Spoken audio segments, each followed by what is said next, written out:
बहारें हमको ढूंढेंगे इस कार्यक्रम में पुनः आपके साथ है। बहुत सारी बातें की हमने आपसे देवानंद साहब के बारे में, और आज भी ढेर सारी बातों के साथ हमारे साथ है राजेश जी, और मधुलिका तो हमारे साथ है ही। तो सबसे पहले कहते हैं आप सभी को हमारा नमस्कार। राजेश जी, जैसे कि हमने जिक्र किया था कि नवकेतन बैनर बनाया था देवानंद साहब ने और उनके दोनों भाइयों ने मिलकर, और इसकी फिल्म आई थी, सबसे पहली फिल्म थी तो अफसर थी।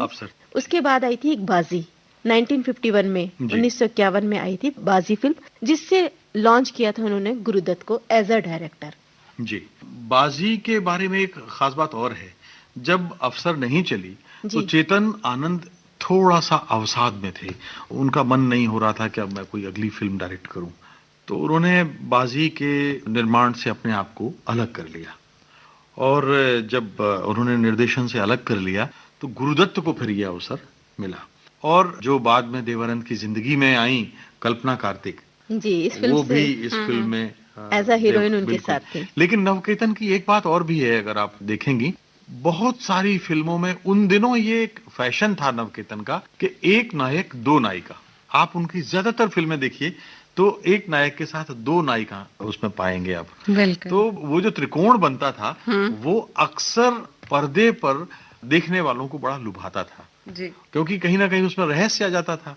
उसमें कहीं ना कहीं एक अच्छा, अब इन तीनों के बीच में होगा क्या, कौन किसके साथ जाएगा। बाजी जो थी वो क्राइम थ्रिलर मूवी थी, और इसमें गीता बाली और कल्पना कार्तिक दोनों थी। वही मैंने कहा ना कि दो नायक। क्राइम की जो बात कही एक और भी है, देवानंद की अधिकांश फिल्मों में आप देखेंगे तो अपराध का एक, हालांकि अपराध रचनात्मक नहीं होता, लेकिन कहीं ना कहीं उन फिल्मों में अपराध अपने एक अनिवार्य अंग के रूप में उस फिल्म में दिखता है, और उसकी बड़ी सकारात्मक अंत देवानंद की फिल्मों में होता है। आप कई फिल्में देखिए उसमें क्राइम जो है वो अपने अलग तरीके से सामने आता है जी। और जैसे भी हम बाजी की बात कर रहे हैं, तो बाजी जो फिल्म थी वो एक हॉलीवुड मूवी थी गिल्डा, उससे इंस्पायर थी।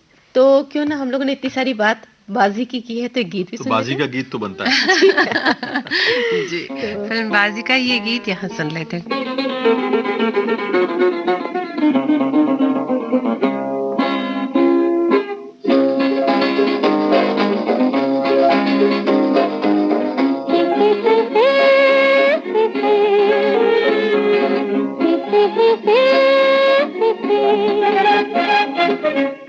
तकदीर से बिगड़ी हुई तकदीर बना ले, तकदीर बना ले, अपने पे भरोसा है तो ये दाव लगा ले, लगा ले, दाव लगा ले।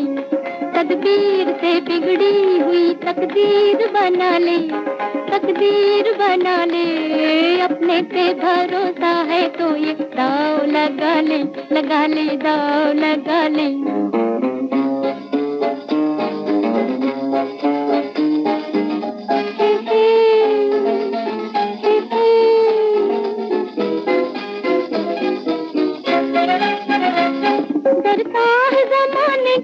निगाहों से भला क्यों, निगाहों से भला क्यों, डरता है ज़माने की निगाहों से भला क्यों, निगाहों से भला क्यों।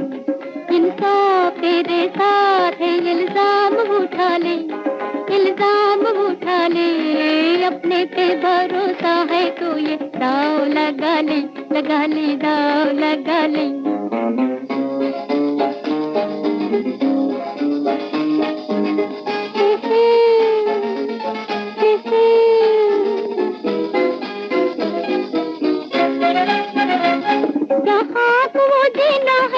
अपने ही लिए हो, अपने ही लिए हो, यहाँ को जीना है जो अपने ही लिए हो, अपने ही लिए हो। खुद मिट के किसी और को मिटने से बचा ले, मिटने से बचा ले, अपने पे भरोसा है तो ये दाव लगा ले, लगा ले, दाव लगा ले।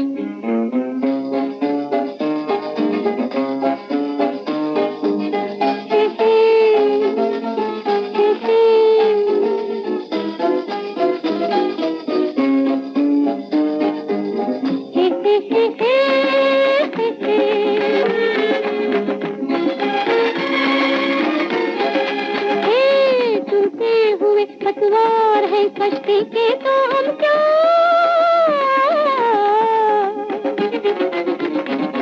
हारी हुई बाहों को ही पतवार बना ले, पतवार बना ले, अपने पे भरोसा है तो ये दाव लगा ले, लगा ले, दाव लगा ले। बहुमुखी प्रतिभा के धनी देवानंद साहब के बारे में बात कर रही हैं और फिल्म बाजी का गीत अभी हमने सुना। और अब कहाँ चले मधुलिका, बताओ। नहीं, मैं तो अभी बाजी पे ही अटकी हुई हूँ। अच्छा, आगे नहीं बढ़ना है अभी? थोड़ा सा जो मुझे अभी बाजी आप छोड़ने को तैयार नहीं है। बाजी जीत के जाना है उनको। बाजी के बारे में कुछ और इंटरेस्टिंग फैक्ट्स जो मुझे पता लगे थे कि वो ये था कि इसमें जो डांस सीक्वेंस था, इसमें चूंकि गीता बाली ने एक डांसर का रूप निभाया है, तो उसमें जो उनको डांस सिखाया, यानी डांस डायरेक्टर उनकी उस समय की थी जोहरा सहगल जी। जोहरा सहगल ने उसमें उनको डांस दिया है और म्यूजिक था एस डी वर्मन का, जैसे कि आपने पहले भी जिक्र किया कि एस डी वर्मन का म्यूजिक और साहिर के गीत। हाँ। जोहरा सहगल, मैंने जोहरा सहगल पर एक फिल्म बनाई और उनको इंटरव्यू किया है जी। जोहरा आपा जो थी ना, वो शुरुआत में मतलब थिएटर आर्टिस्ट तो थी ही, लेकिन कई फिल्मों में, अगर आपको आवारा का एक गीत याद है, वो जो एक बड़ा एक समूह नृत्य है, वो भी जोहरा सहगल का उन्होंने कंपोज किया था। और एक दिलचस्प बात यह है कि हम अभी गुरुदत्त की बात कर रहे थे, गुरुदत्त ने भी एक फिल्म में और देवानंद की फिल्म में नृत्य का निर्देशन किया था, डांस डायरेक्शन किया था जी। तो गुरुदत्त लेखक थे, गुरुदत्त निर्देशक भी थे, गुरुदत्त डांस डायरेक्टर भी थे और गुरुदत्त अभिनेता भी थे जी। बहुत अच्छे अभिनेता, यूं कह सकते हैं, बहुत ही बढ़िया।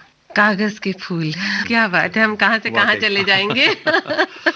जी, आप अगर बाजी से आगे चलें तो कुछ और सोचे मधुलिका? बिल्कुल सोच सकते हैं। देवानंद की फिल्में इतनी वर्सेटाइल फिल्में हैं कि हमें लग रहा है कि हम उनको कहीं से पकड़ ही नहीं सकते, कहां से शुरू करें, कहां खत्म करें। जी बिल्कुल सही। नहीं, असल में ये एक बात और भी हुई थी कि बाजी के दिनों में ही जब अफसर नाकाम हो गई, चली नहीं, तो एक फिल्म आई थी आंधियां।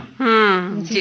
तो क्या हुआ, कुछ ऐसा दौर हुआ कि चेतन आनंद साहब को एक के बाद एक लगातार झटके लगे, आंधियां भी नहीं चली। लेकिन आंधियां फिल्म एक बहुत ही शानदार शास्त्रीय फिल्म थी, क्लासिकल फिल्म थी, और उसको मॉस्को के इंटरनेशनल फिल्म फेस्टिवल में बहुत तारीफ मिली, वेनिस फिल्म फेस्टिवल में बहुत तारीफ मिली, और चीन में भी जो एक बहुत बड़ा फिल्मोत्सव हुआ था, उसमें भी उनको बहुत तारीफ मिली थी और पसंद की गई थी। तो आंधियां चली नहीं, लेकिन कल्पना कार्तिक के साथ उनकी जोड़ी इसमें भी पसंद की गई थी, बहुत हिट हुई थी जी। मुझे उनका स्टाइल बहुत पसंद है, पता नहीं क्यों, उनका वो जो गर्दन में स्कार्फ डालना देवानंद जी का, और एक अलग से, पता नहीं मैं यहाँ दिखा नहीं पा रही हूँ, लेकिन उनका जो चलने का स्टाइल था वो बिल्कुल अलग है। बहुत बढ़िया। कभी वो हैट पहन के, कभी वो कैप पहन के और गले में स्कार्फ, बहुत बढ़िया फिल्म आई थी। अभी हम आगे पहुंचेंगे।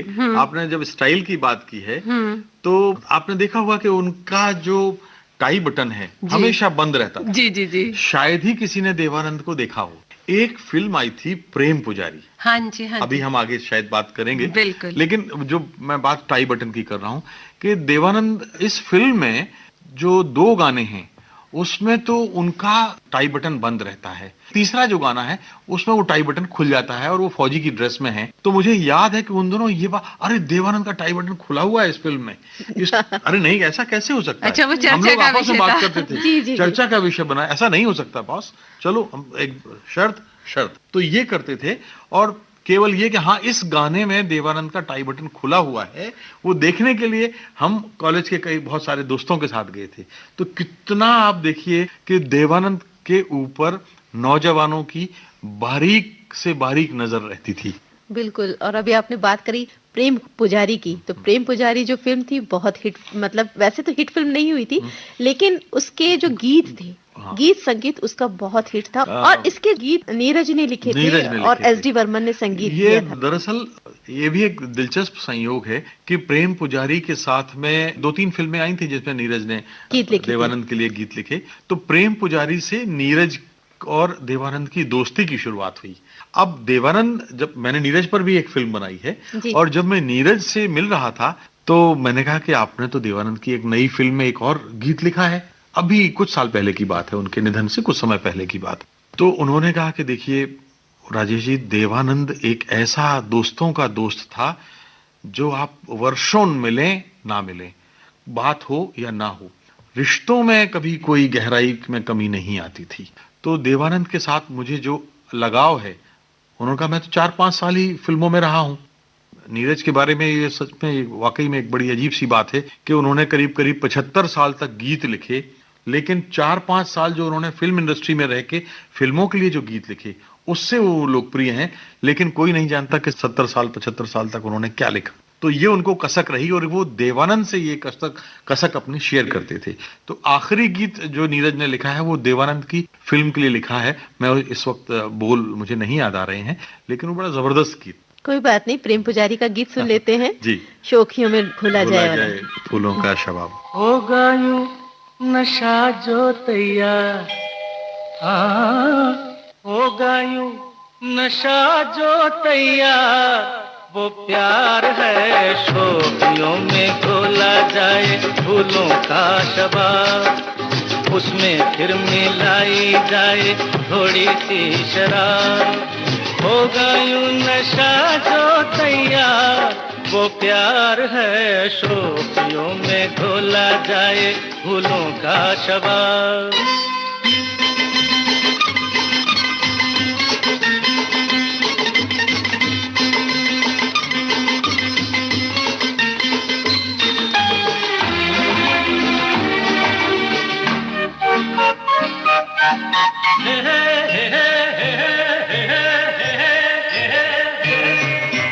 हंसता हुआ बचपन वो बहता हुआ मौसम है, छेड़ो तो एक शोला है, छू लो तो बस शबनम है।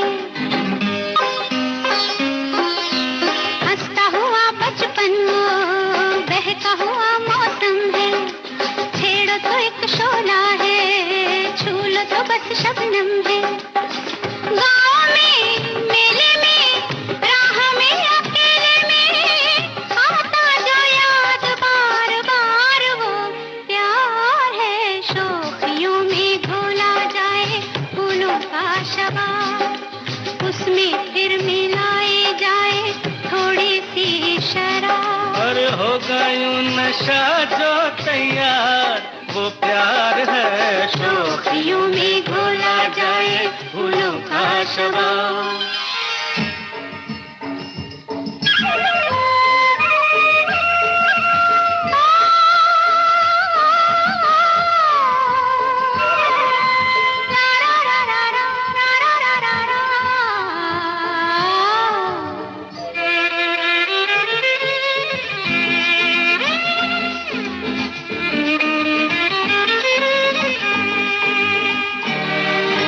रंग में पिघले सोना, अंग से यूं रस छलके, जैसे बजे धुन कोई रात में हल्के हल्के।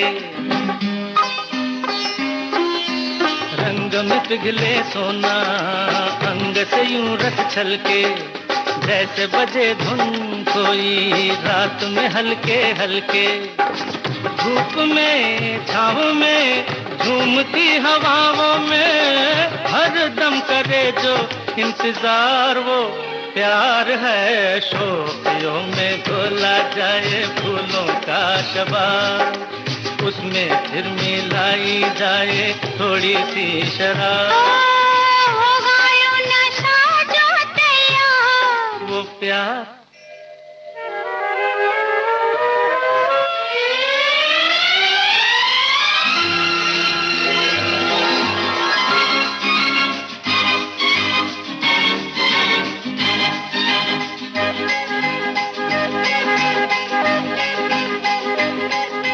याद अगर वो आए,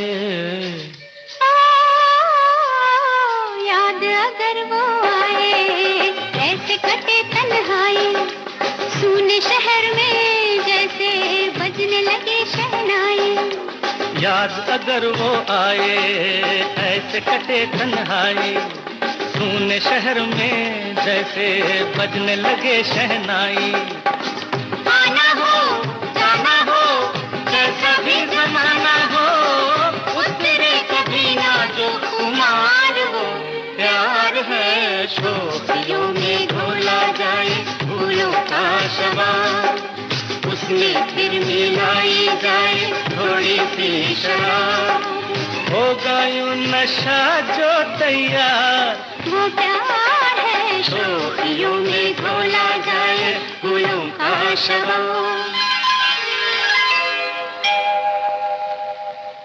अच्छा मधुलिका, हमें ये बताइए कि जैसे देवानंद के सब दीवाने थे उस समय में, तो कभी स्कूल या कॉलेज के समय ऐसा हुआ कि आपने क्लासेस बंक की और देवानंद की फिल्म चोरी छुपे देखने गए दोस्तों के साथ? ऐसा मौका कभी आया या कोई फिल्म याद आ रही है? फिल्में तो बहुत याद आ रही है। आपको ये कन्फेस करने का अवसर है, आप ये स्वीकार कर सकती हैं।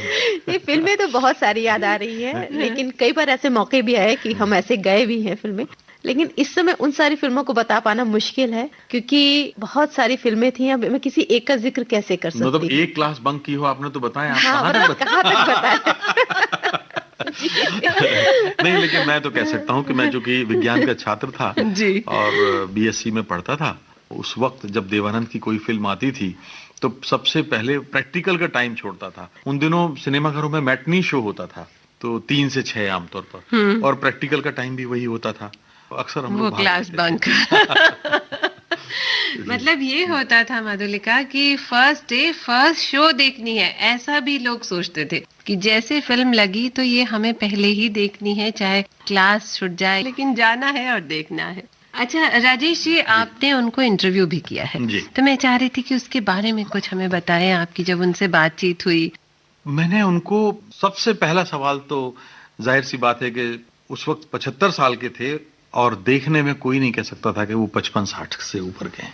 पहला सवाल मैंने यही किया कि देव साहब, ये हुनर क्या है, राज क्या है आपका? आप अपने आप को इतना सेहत आप संभाल के कैसे रख पाते हैं? देखिए, आपने और राज कपूर ने एक साथ अपना करियर शुरू किया था, लेकिन आपने अपने आप को कैसे? तो उन्होंने 2 बातें कही। उन्होंने कहा कि पहली बात तो ये थी कि देखिए, मैं कहीं ना कहीं मिजाज से फौजी था और मैं फौजी बनना चाहता था। तो मिलिट्री सेंसस में जब मेरी 150 रुपए की नौकरी लगी थी, तो उस समय मेरी कुछ ट्रेनिंग भी उस तरह से हुई। तो वो जो आदत पड़ी सुबह जल्दी उठने की, जल्दी सोने की, टाइम पर खाने की और सब कुछ टाइम पर काम करने की। मैंने कहा लेकिन फिल्म लाइन में कैसे संभव है? आप रात में भी शूटिंग करते हैं, दिन में भी शूटिंग करते हैं, एडिटिंग पर खुद आप बैठते हैं। तो एडिटिंग पर जब आप बैठते हैं तो ये तो आप नहीं कर सकते कि आप 5 बज गए अब आप छोड़ दें, आपका मूड भी होता है। बोले हाँ, ये बात बिल्कुल सही है कि लेकिन जब तक मेरी फिल्म की एडिट होती थी, जब तक मेरा प्रोजेक्ट चलता था, तब मैं फिर पूरा डूब जाता था। मैंने कभी मांसाहार या इस तरह से उस समय बहुत परहेज किया, खान पान का बहुत ध्यान रखा और मैं अपने मजे का काम कर रहा था। मेरे लिए फिल्में बाद में जब मैंने देख लिया कि मेरी जीवन नैया फौज के साथ नहीं है, फिल्म के साथ है, तो फिर मैंने अपने आप को जीवन की इस नदी में अपने नाव बहने को छोड़ दिया और फिर मैंने उसका आनंद महसूस किया। जैसे मेरा ख्याल है हम लोग भी सोचते हैं कि कभी रेडियो एक ऐसा जरिया है कि रेडियो में हम इतना आनंद महसूस करते हैं कि हमें पता ही नहीं लगता। संगीत के साथ तो बिल्कुल भी नहीं। जो बात अभी बीच में हम कर रहे थे कि चेतन आनंद ने अपने आप को अलग कर लिया था, लगातार फिल्में उनकी फ्लॉप हो रही थी। आंधियां फ्लॉप हो गई, उससे पहले अफसर फ्लॉप हो गई, उसके बाद उन्होंने एक और फिल्म बनाई थी, वो थी हमसफर। तो हमसफर भी नहीं चली और इसके बाद तो चेतन आनंद जी जो है इसमें, तो इसके बाद टूट से गई वो, क्योंकि उन्होंने इसमें खुद भी एक्टिंग भी की थी। तो नवकेतन ग्रुप में एक तरह से होता है ना कि काम करने वाले कर्मचारी भी उम्मीद करते हैं कि जब फिल्म हिट हो जाती है तो एनुअल इंक्रीमेंट अच्छा हो जाएगा, कुछ इनाम मिल जाएगा, मिठाइयां बटेंगी, कपड़े बटेंगे। और जब लगातार किसी प्रोडक्शन हाउस की एक के बाद एक फिल्म नाकाम हो रही हो, मालिक उदास बैठा हो, तो फिर कर्मचारी भी निराश हो जाते हैं। तो नवकेतन में ऊपर से नीचे तक एक निराशा। अच्छा, एक कठिन बात ये भी थी, या आप कह सकते हैं कि एक झटका था। आपको याद है सरोद वादक होते थे अली अकबर खान। हमसफर में ये उनकी पहली और आखिरी फिल्म है जिसमें उन्होंने संगीत दिया था। जब ये फिल्म नहीं चली तो वापस वो अपनी सरोद की दुनिया में लौट गई। सुरैया ने नवकेतन से अपना एक फासला बना लिया। तो आप ये भी कह सकते हैं कि ये वो समय था जब सुरैया देवानंद की जिंदगी से चली गई। हम लोग बात सुरैया के साथ और हीरोइंस की भी कर सकते हैं, जैसे कि मधुबाला। हाँ, देवानंद के साथ उन्होंने कई सारी फिल्में की। मधुबाला की एक फिल्म आई थी काला पानी। काला पानी बहुत ही प्यारी फिल्म थी। 1958 की मूवी थी ये काला पानी। और मधुबाला ने देवानंद साहब के साथ करीब 8 फिल्में की हैं, जिसमें काला पानी बहुत अच्छी रही, जाली नोट थी, एक अरमान थी, और काला बाजार भी, काला बाजार भी ही। लेकिन हम थोड़ा सा आगे चले जाएंगे, अगर आप कहें तो टैक्सी ड्राइवर की थोड़ी बात हो जाए। बिल्कुल बिल्कुल बिल्कुल, ये मैं अभी बात कह ही रही थी कि ये जो सफर है ना, ये जो सफर है ये बहुत प्यारा है, ये ऐसे घूमता रहेगा। जी, टैक्सी ड्राइवर की बात करते हैं। आपको टैक्सी ड्राइवर की नायिका का नाम याद है? बिल्कुल, कल्पना कार्तिक। कल्पना कार्तिक, और एक और है जिसके बगैर आप, जी मैं बता सकती हूँ, शीला रमानी। शीला रमानी जी, जिन्होंने डांसर का रोल किया। और इस फिल्म की जो शूटिंग हुई थी वो लगातार 40 शिफ्ट में पूरी हुई थी। लेकिन उसके तो सारे गाने बड़े अच्छे थे, और खास तौर पर उस दौर में देवानंद अपने चुलबुले गानों के लिए भी बड़े लोकप्रिय हो गए थे। जी जी, जो एक नटखट किस्म के जो डुएट्स होते थे उनके। लेकिन मुझे तो वो तलत साहब का जाएं तो जाएं कहाँ। अब आप रुक जाइए, मैं ये गाना यहाँ सुन लेती हूँ, सबको सुनवा देती हूँ, फिर आगे चलेंगे। तो ये गाना यहाँ सुनते हैं, जाएं तो जाएं कहाँ। जाएं तो जाएं कहाँ, जाएं तो जाएं कहाँ, समझेगा कौन यहाँ, दर्द भरे दिल की जुबान, जाए तो जाए कहाँ, समझेगा कौन यहाँ, दर्द भरे दिल की जुबान, जाए तो जाए कहाँ।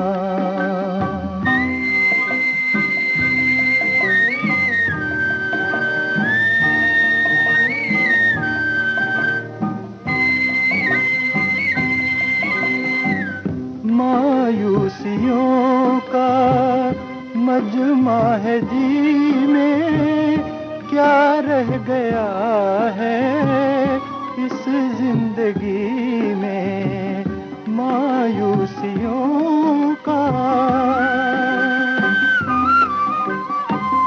मायूसियों का मजमा है जी में, क्या रह गया है इस जिंदगी में, रूह में गम दिल में धुआं, जाए तो जाए कहाँ, समझेगा कौन यहाँ, दर्द भरे दिल की जुबान, जाए तो जाए कहाँ।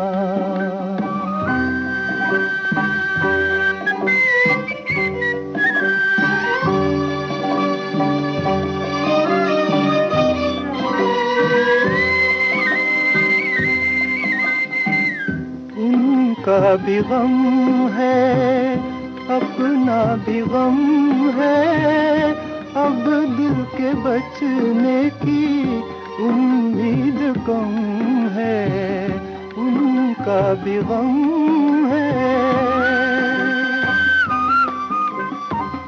उनका भी गम है, अपना भी गम है, अब दिल के बचने की उम्मीद कम है। बहुत ही प्यारा, बहुत ही मीठा गाना। और अब बताइए कहाँ चले? टैक्सी ड्राइवर पे चले, काला पानी पे चले? टैक्सी ड्राइवर पे ही रुकते हैं अभी।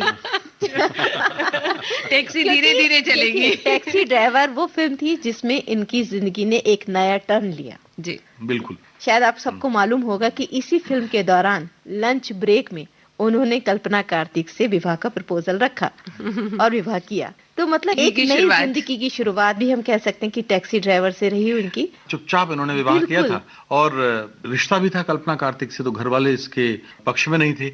दरअसल कल्पना उनकी भाभी की मौसेरी बहन थी, चेतनानंद की पत्नी की मौसी की बेटी, तो वो लोग पक्ष में नहीं थे। लेकिन कुछ छोटे भाई जो विजय आनंद थे वो शादी के पक्ष में थे, क्योंकि उनको लगता है कि बड़ी मुश्किल से देवानंद अभी नॉर्मल हुए हैं सुरैया के जाने के बाद। पाए हैं अभी। हाँ, तो सुरैया के सदमे से उभरे हैं, तो अब जितनी जल्दी हुए ये शादी कर लें तो बेहतर। तो इस तरह से इनकी जोड़ी बनी। और देखिए फिर कल्पना कार्तिक, इतनी आदर्श और इतनी शानदार दोनों का वैवाहिक जीवन रहा कि उन्होंने पूरी जिंदगी फिर देवानंद को संवारने में लगा दी। और कई सारी फिल्में पहले साथ कर भी चुके थे, जैसे 9-2-11 है, पेइंग गेस्ट जी।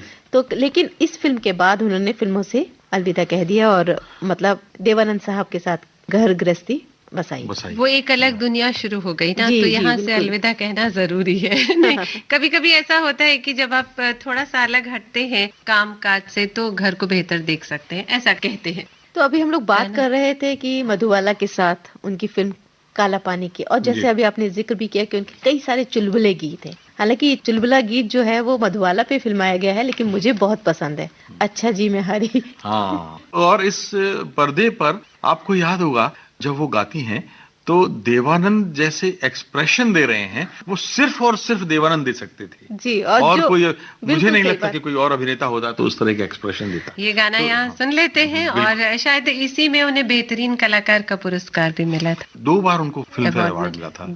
तो चलिए सुनते फिर ये गीत काला पानी का जी। अच्छा जी मैं हारी चलो मान जाओ ना, देखी सबकी यारी मेरा दिल जलाओ ना। अच्छा जी मैं हारी चलो मान जाओ ना, देखी सबकी यारी मेरा दिल जलाओ ना।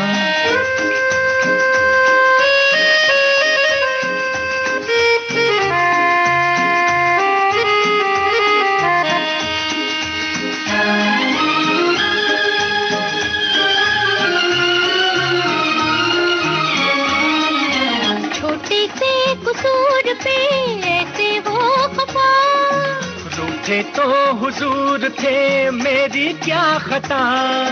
छोटे से कसूर पे ऐसे वो खफा, रूठे तो हुजूर थे मेरी क्या खता। देखो दिल न तोड़ो, छोड़ो हाथ छोड़ो, देखो दिल न तोड़ो, और छोड़ो हाथ छोड़ो।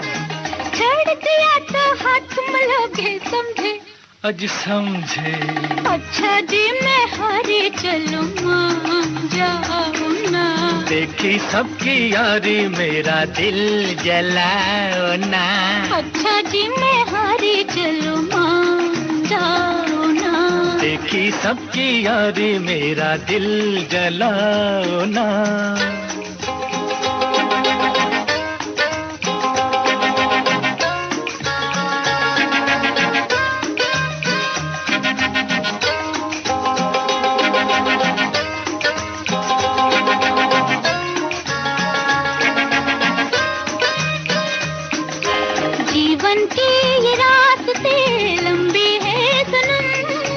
काटेंगे ये जिंदगी ठोकर खा के हम, जीवन के ये रास्ते लंबे हैं सनम।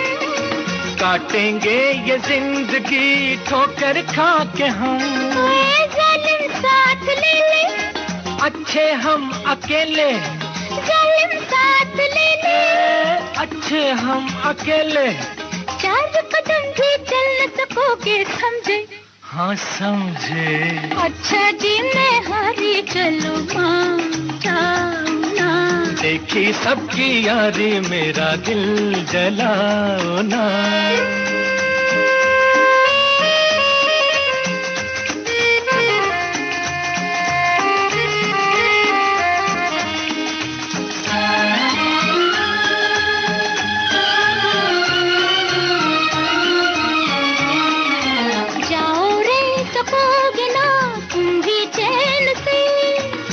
तो खैर लूटना जीने के मजे, क्या करना है जीते, हो रहना किसी के।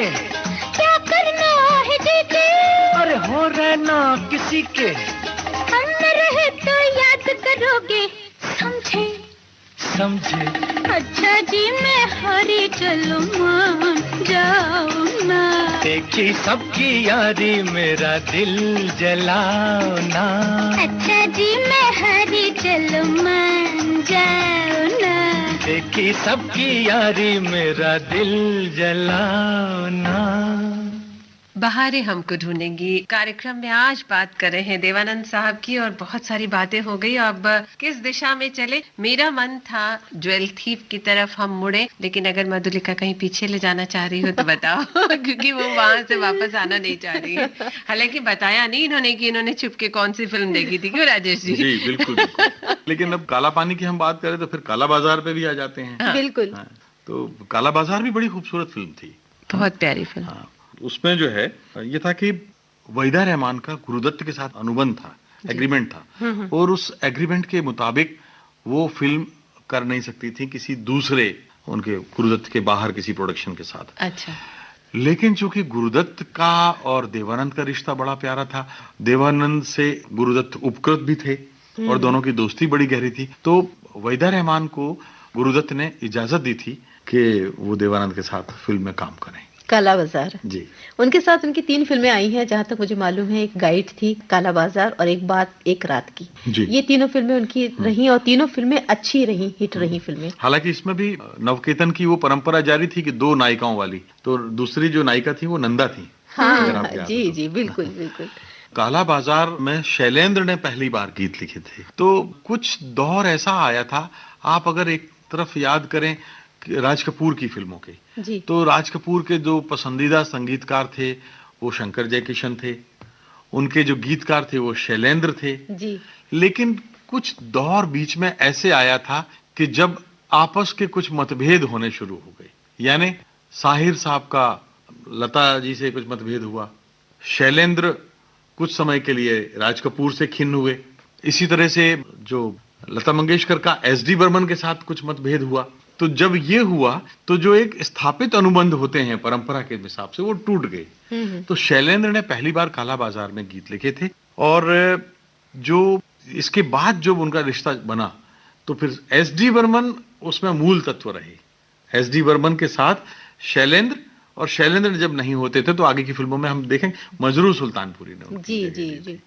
तो इस तरीके से देवानंद साहब के साथ एसडी बर्मन का भी बहुत अच्छा एक एसोसिएशन लंबा रहा। एक बार और भी हुआ था कि उस समय फिर चूंकि संगीत निर्देशक कुछ ऐसे हुआ था कि बदलना पड़ा, तो आपने अगर एक फिल्म का याद करें, हम दोनों एक आई थी फिल्म। जी जी, और जिसमें उनका डबल रोल था। देवानंद साहब की पहली फिल्म थी जो डबल रोल थी, जी, और उसमें उनकी हीरोइन थी नंदा और साधना, दोनों थी जी।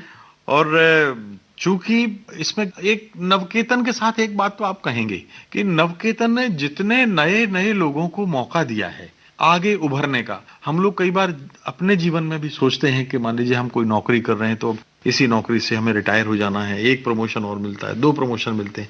लेकिन फिल्म इंडस्ट्री में ऐसा होता था, उस समय ये परंपरा थी कि लोग आगे बढ़ने नहीं देते थे। लेकिन नवकेतन ने अपने स्टाफ को, एक सज्जन थे अमरजीत, जो थे उनकी पब्लिसिटी डिपार्टमेंट के हेड थे, और पब्लिसिटी डिपार्टमेंट का हेड होने के नाते वो सारे प्रचार का काम देखते थे। लेकिन उन्होंने एक दिन देवानंद से कहा कि मैं आपकी एक बेजोड़ फिल्म का निर्देशन करना चाहता हूं। तो देवानंद ने जब हम दोनों का आया तो हम दोनों में फिर अमरजीत साहब को इंडिपेंडेंट डायरेक्शन का मौका दिया। तो इस तरह से इस फिल्म के जो डायरेक्टर थे वो अमरजीत थे, और इस फिल्म के तो सारे गाने ही बड़े अच्छे थे। अभी न जाओ छोड़कर। क्या बात है, मतलब मेरे मन की बात नहीं और सही बात है। यहाँ ये गीत बनता है, अभी न जाओ छोड़ के। अभी न जाओ छोड़ कर कि दिल अभी भरा नहीं, अभी न जाओ छोड़ कर कि दिल अभी भरा नहीं।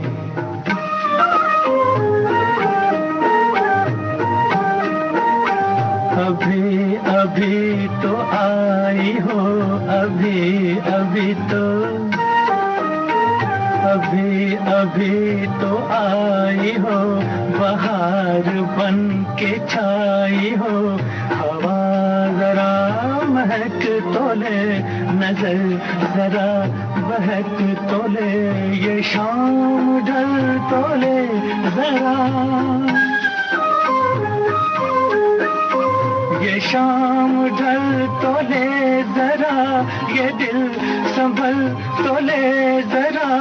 मैं थोड़ी देर जी तो लूं, नशे के घूंट पी तो लूं, नशे के घूंट पी तो लूं, अभी तो कुछ कहा नहीं, अभी तो कुछ सुना नहीं, अभी ना जाओ छोड़ कर के दिल अभी भरा नहीं। सितारे झिलमिला उठे, सितारे झिलमिला उठे, चराग जगमगा उठे, बस अपना मुझको टोकना, बस अपना मुझको टोकना, न बढ़ के राह रोकना, अगर मैं रुक गई अभी तो जा न पाऊंगी कभी, यही कहोगे तुम सदा कि दिल अभी नहीं भरा, जो खत्म हो किसी जगह, ये ऐसा सिलसिला नहीं, अभी नहीं, अभी नहीं, नहीं नहीं नहीं नहीं। अभी ना जाओ छोड़ कर के दिल अभी भरा नहीं। अभी आप सुन रहे थे कार्यक्रम बहारें हमको ढूंढेंगी। बातें और भी हैं, पुनः आपके साथ होंगे और राजेश जी भी हमारे साथ होंगे। फिलहाल प्रीति और मधुलिका को दें इजाजत। नमस्कार। हमारा